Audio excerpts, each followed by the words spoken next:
بسم اللہ الرحمن الرحیم۔ شروع اللہ کے نام سے جو بڑا مہربان نہایت رحم والا ہے۔ ان اللہ یأمرکم ان تؤدوا الامانات الی اہلها وَإِذَا حَكَمْتُمْ بَيْنَ النَّاسِ أَن تَحْكُمُوا بِالْعَدْلِ إِنَّ اللَّهَ يَأْمُرُكُمْ بے شک اللہ تمہیں حکم کرتا ہے أَن تُؤَدُّوا الْأَمَانَاتِ إِلَىٰ أَهْلِهَا کہ پہنچا دو امانتیں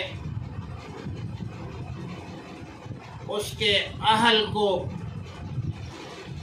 امانت والوں کو۔ وَإِذَا حَكَمْتُمْ بَيْنَ النَّاسِ أَن تَحْكُمُوا بِالْعَدْلِ اور جب فیصلہ کرنے لگے ہو لوگوں کے درمیان تو انصاف سے فیصلہ کرو۔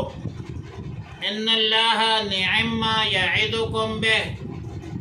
بے شک اللہ اچھی نصیحت کرتا ہے تم کو اس پر۔ اور ان اللہ کان سمیعا بصیرا بے شک اللہ رب العالمین سننے والا اور دیکھنے والا ہے۔ بنیادی طور پر بیت اللہ کے خدمت قبل از اسلام بڑی عزت سمجھی جاتی تھی، اور جو لوگ بیت اللہ شریف کی خدمت پر مامور ہوتے تھے وہ پوری قوم میں ممتاز اور معزز ہوتے تھے۔ بیت اللہ شریف کی خدمات پر مختلف لوگ مختلف خدمات سر انجام دیتے تھے، اور زمانہ جاہلیت میں ایام حج میں حجاج کرام کو زمزم کا پانی پلانا رسول اللہ مبارک صلی اللہ علیہ وسلم کے عم محترم حضرت عباس رضی اللہ تعالی عنہ کے ذمہ داری تھی، ان کو سپرد تھی، اس کو سکھایا کہا جاتا تھا۔ بیت اللہ شریف کو ہر وقت کھولنا بند کرنا حضرت عثمان ابن طلحہ کی ذمہ داری تھی، اور عثمان ابن طلحہ کا بیان ہے کہ زمانہ جاہلیت میں ہم پیر کے دن اور جمعرات کے دن بیت اللہ شریف کھولا کرتے تھے، اور لوگ بیت اللہ شریف میں داخل ہونے کی سعادت حاصل کرتے تھے۔ ہجرت سے پہلے ایک دن رسول اللہ مبارک صلی اللہ علیہ وسلم اپنے صحابہ کے ساتھ تشریف لائے تو انہوں نے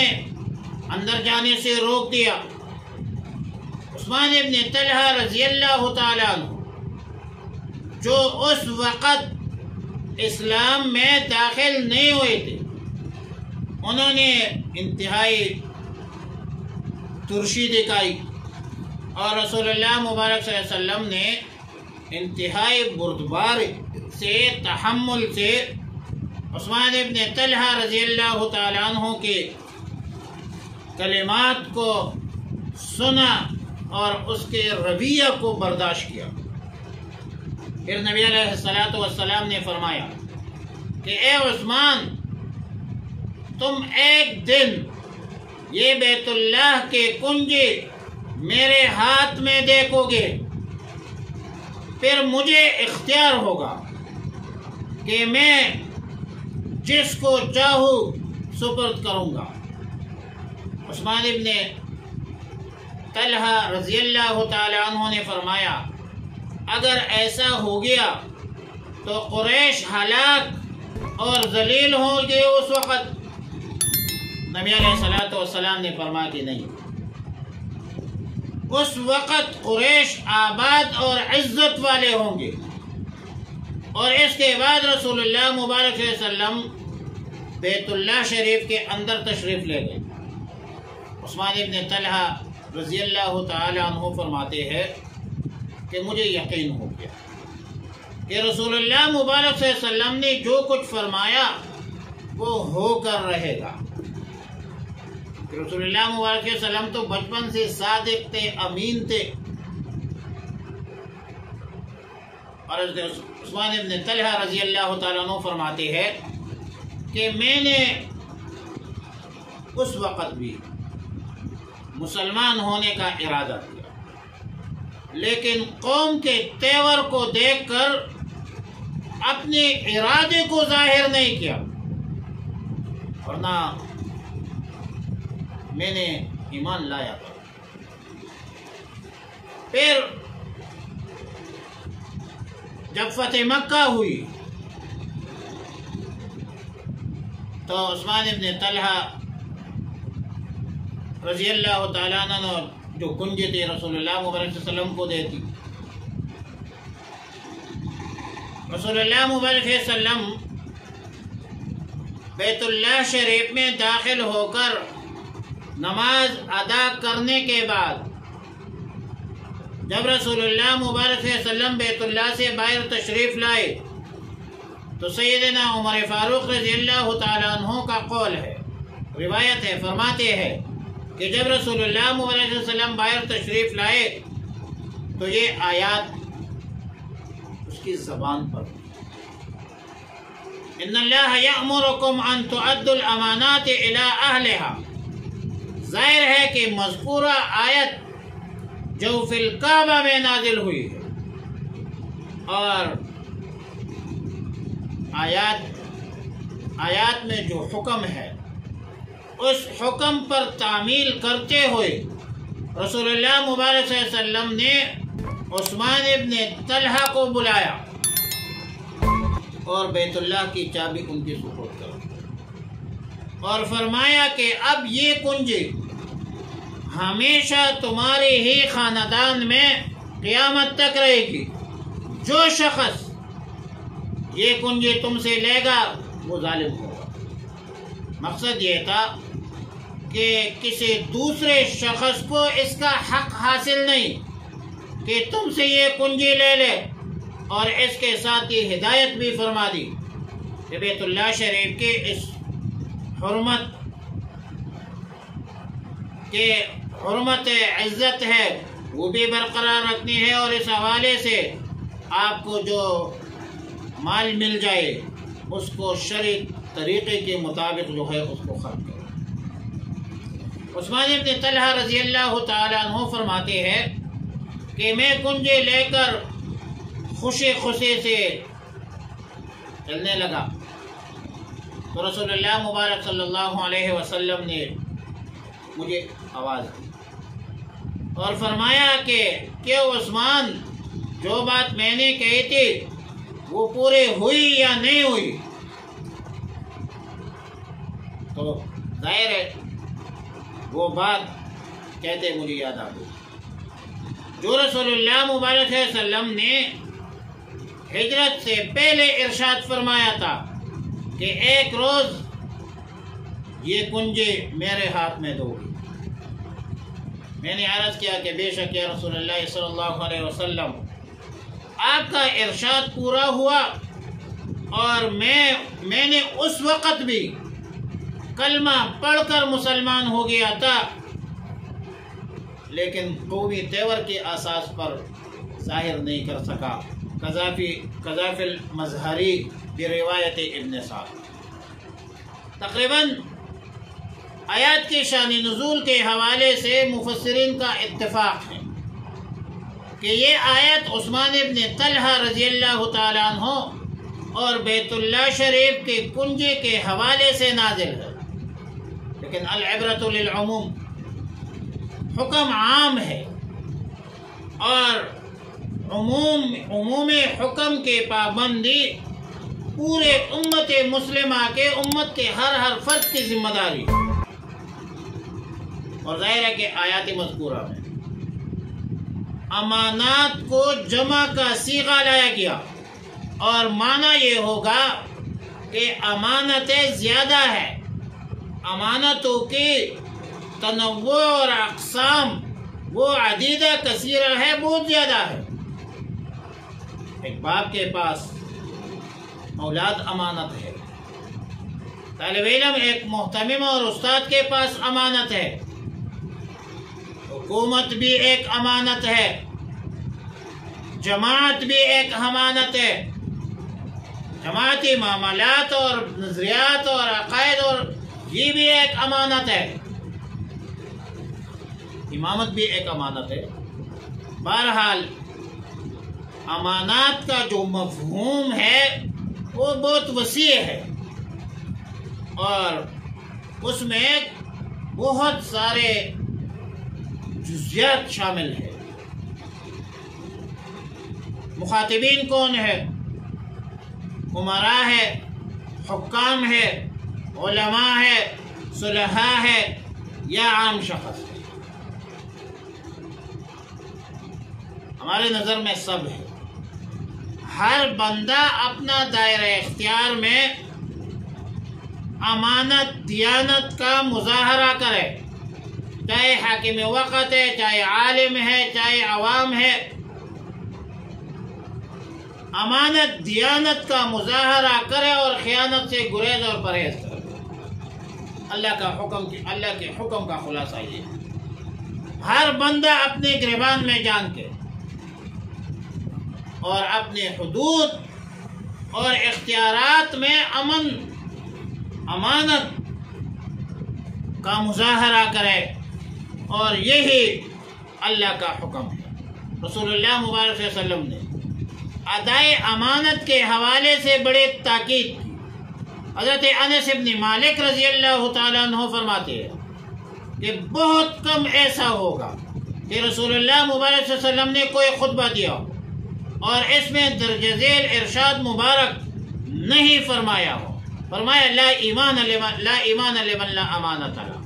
ولا دین لمن لا عہد له، یعنی جس میں امانت داری نہیں اس میں ایمان نہیں،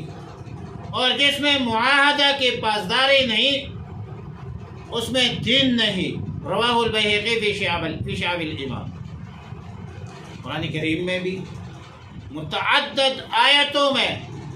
امانت کا حکم فرمایا ہے، خیانت کرنے والوں کی مذمت کی ہے۔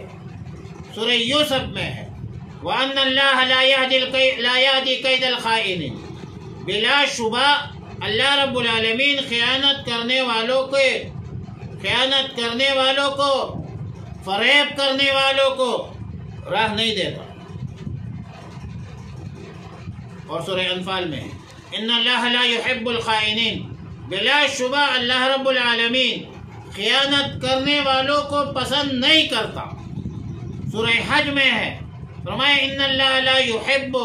كل خوان کفور، بلا شبہ اللہ رب العالمین خیانت کرنے والے ناشکر کو پسند نہیں کرتے۔ مطلب قرآن و سنت میں امانت کا حکم دیا گیا ہے، خیانت کو گناہ کبیرہ قرار دے دیا، اور ظاہر اسی لفظ میں عموم ہے۔ جمع الفوائد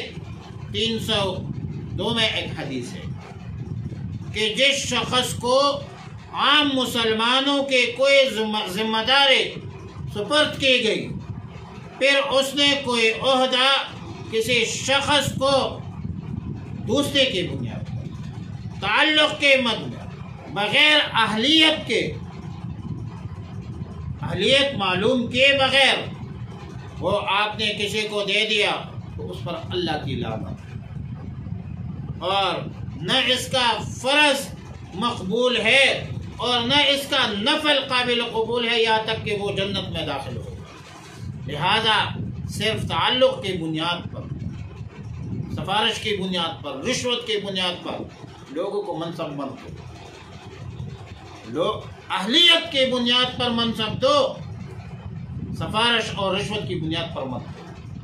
یا پھر انصاف کی توقع مت رکھو۔ بعض روایات میں ہے کہ جس شخص نے کوئی عہدہ کسی شخص کے سپرد کیا، حوالہ کیا،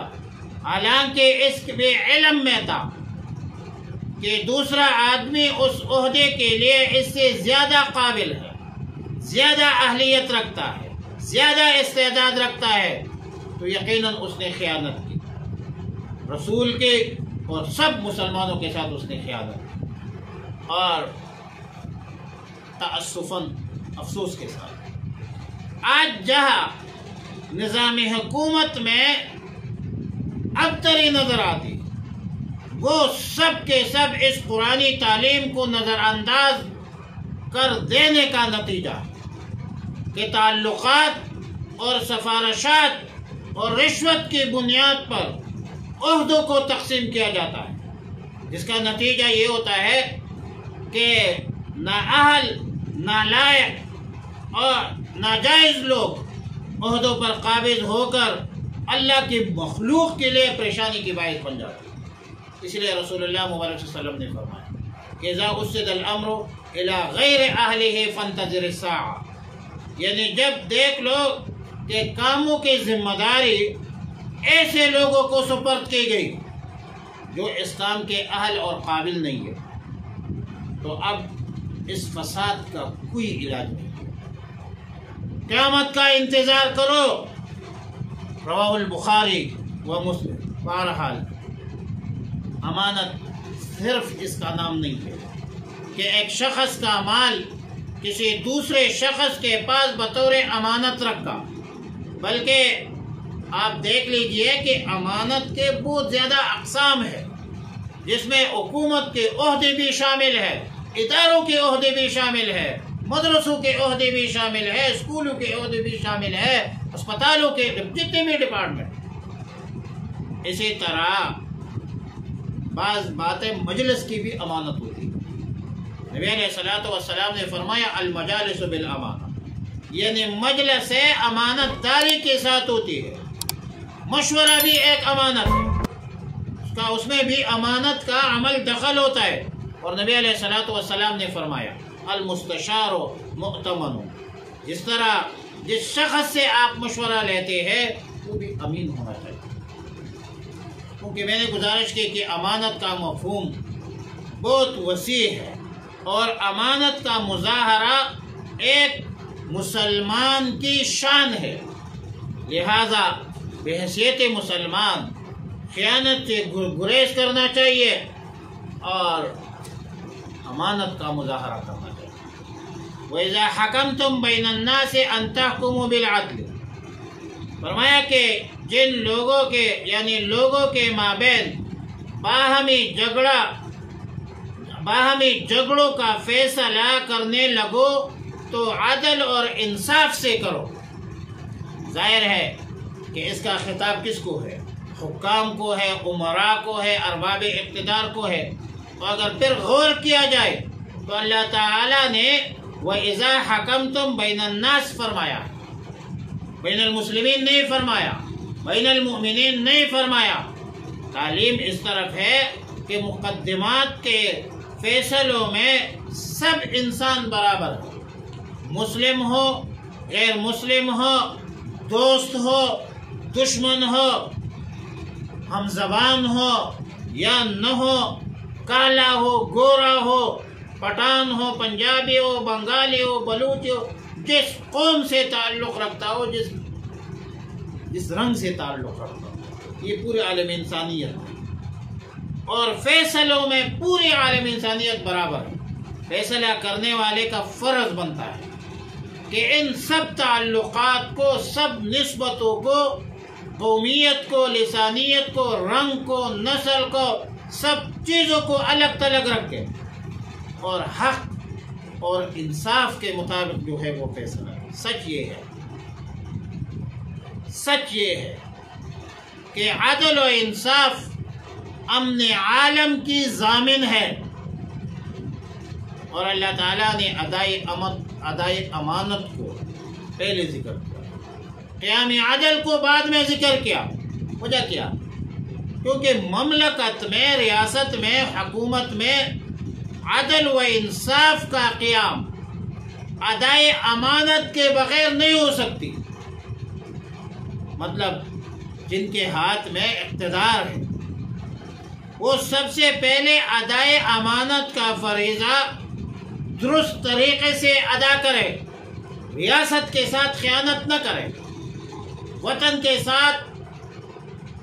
کے ساتھ غداری نہ کرے، اور حکومتی عہدوں پر صرف ان لوگوں کو مقرر کرے جن کے اندر صلاحیت ہو، استعداد ہو، کام جانتا ہو۔ امانت اور دیانت کے روزے عہدوں کے لیے موزون اور بہتر لوگوں کو مقرر کرے، تقرر دوستی کی بنیاد پر، تقرر تعلقات کی بنیاد پر نہ ہو، رشتوں کی بنیاد پر نہ ہو، سفارش کی بنیاد پر نہ ہو، بلکہ دوستی عہدوں کے تقرری صرف اہلیت کی بنیاد پر، ورنہ پھر نالائق، ناجائز، نااہل، خائن، کرپٹ لوگ جو ہے وہ عہدوں پر قابض ہوں گے، اور اگر کرپٹ لوگ، کرپشن میں ملوث لوگ عہدوں پر مسلط ہو تو پھر میرے بھائی، پھر آپ قیام امن اور قیام عدل کی توقع مت رکھیں، وہاں پر ظلم ہوگا، انصاف کی توقع پھر آپ نہ رکھیں۔ اور آیت مذکورہ میں قابل غور بات یہ ہے کہ اللہ تعالیٰ نے حکومت عہدوں کو بھی امانت قرار دے دیا، اور یہ حکومت عہدہ سفارش، رشوت کے بنیاد پر بھی نہ ہو، بلکہ یہ بھی صلاحیت کی بنیاد پر ہو، اور جب باصلاحیت لوگ حکومتی عہدوں پر ہوں گے تو پھر وہ قیام عدل میں آسانی ہوگی، لوگوں کو انصاف ملے گا، عوام الناس کو انصاف ملے گی، پھر فرض نماز کے بعد یہ دعا نہیں کرے گا یا اللہ ہمیں کچہری سے محفوظ فرما۔ کچہری عدالت انصاف کے لیے ہے، لیکن ہم دعا کرتے ہیں یا اللہ ہمیں کچہری سے محفوظ فرما۔ اسپتال علاج کے لیے ہے، لیکن ہم دعا کرتے ہیں یا اللہ ہمیں اسپتالوں سے محفوظ فرما۔ وجہ یہ ہے کہ یہ مفتی شفیع صاحب رحمۃ اللہ علیہ معارف القرآن جلد 2 میں لکھتے ہیں، اس نے چند دستور مملکت کے حوالے سے زرین اصول تحریر کی۔ فرمایا نمبر 1 کہ اول یہ کہ آیات کے پہلے جملہ کو ان اللہ یأمرکم ان تؤدوا الامانات سے شروع کیا۔ یأمرکم، اللہ امر کرتا ہے، معنی کیا ہے کہ اصل امر اور حکم کرنے والا اللہ ہی ہے۔ دنیا کے بادشاہ اور سلاطین اس کے نائبین ہیں، مامورین ہیں۔ حاکمیت اعلیٰ یہ اللہ کے لیے ثابت ہے، مخلوق کے لیے ثابت نہیں، لہذا اقتدار اعلیٰ، حاکمیت اعلیٰ یہ اللہ کے پاس ہے۔ نمبر 2 کہ حکومت کے عہدے باشندگان مملکت کے حقوق نہیں ہے جس کو تناسب آبادی کے اصول پر تقسیم کیا جائے، بلکہ یہ اللہ کی طرف سے دی ہوئی امانت۔ یہ امانت ہے، جو جس منصب کا اہل ہو، لائق لوگ ہو، فائق لوگ ہو، ذمہ دار لوگ ہو، ان کو وہ عہدے دیا جائے۔ یہ کوئی قومی تقسیم نہیں ہے۔ تیسری بات، زمین پر انسان کے حکمرانی ایک نائب اور امین کی حیثیت ہے۔ وہ ملک کے قانون سازی میں قانون بنانے میں اس اصول کا پابند رہے گا کہ جو اللہ رب العالمین حاکم مطلق کی طرف سے بذریعہ وحی بتلائے گئے، یعنی جس طرح ہمارا دستور پاکستان ہے، اسلامی جمہوریہ پاکستان کے دستور کے دفعہ نمبر 1 میں حاکمیت اعلیٰ اللہ کی ہے اور انسانوں کو یہ مفوض ہے، مجازاً مفوض ہے۔ چوتھی بات یہ ہے کہ حکام اور امراء کا فرض بنتا ہے کہ جب کوئی مقدمہ ان کے پاس آ جائے تو نسل، وطن، رنگ، زبان، یہاں تک کہ مذہب، مسلک کے امتیاز کے بغیر عدل اور انصاف پر فیصلہ کرے، ظلم نہ کرے۔ اور آیات کے آخر میں دستور مملکت کے زیرین اصول بتلا کر آخر میں ارشاد فرمایا کہ اللہ تعالیٰ نے تم کو جو نصیحت کی ہے وہ بہت اچھے ہے، کیونکہ اللہ رب العالمین ہر شخص کی سنتا ہے جو بولنے اور فریاد کرنے پر قدرت نہیں رکھتا ہو، اس کی حالت کو بھی اللہ دیکھتا ہے۔ اس لیے اللہ کے بتلائے ہوئے، اللہ کے بنائے ہوئے اصول اپنانے کی کوشش کرو، اور یہ ہمیشہ کے لیے قابل عمل ہے، ہر دور میں یہ قابل عمل ہے۔ اللہ کے قوانین میں، اللہ کے احکامات میں تغیر و تبدیلی نہیں آتی۔ انسانی دماغوں کے بنائے ہوئے اصول، دستور صرف اپنے ماحول کے اندر محدود ہوتا ہے، تغیراتی حالات کے بعد بدل جاتا ہے۔ لہذا اللہ کی جو احکامات ہے، رسول اللہ مبارک صلی اللہ علیہ وسلم کی جو تعلیمات ہے، اس پر عمل کرو۔ اس میں ہر دور میں ضرورت ہوتی ہے، اور اس میں دونوں جہانوں کی کامیابی ہے کہ ہماری انفرادی زندگی اور ہماری اجتماعی زندگی میں اسلام کی زیرین اصول کے مطابق، قرآن و سنت کے مطابق ہم اپنا ہر عمل اس کے مطابق کریں۔